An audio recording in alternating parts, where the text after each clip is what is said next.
এই জবাবদিহিতার আওতায় কিন্তু ডক্টর ইউনূসকে আমরা আনতে বাধ্য হব।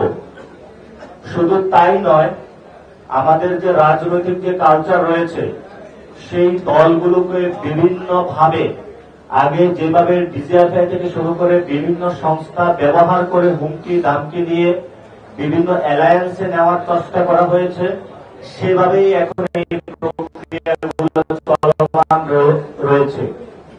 আমরা এখানে সুস্পষ্টভাবে বলতে চাই যে আমাদের দলীয় প্রতীকে আমরা ইলেকশন করব।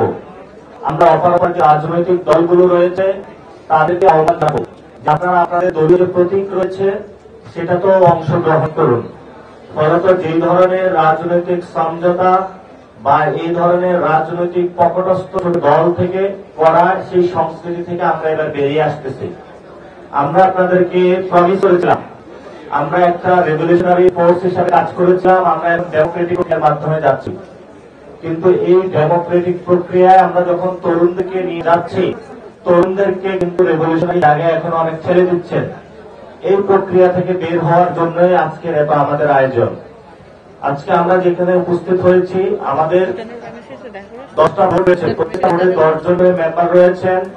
আমাদের এই পর্যন্ত 1484টা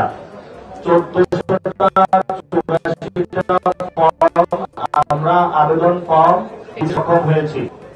অর্থাৎ আমাদের প্রতি আসনে এভারেজে বা গড়ে 5 জন প্রার্থী হয়েছে।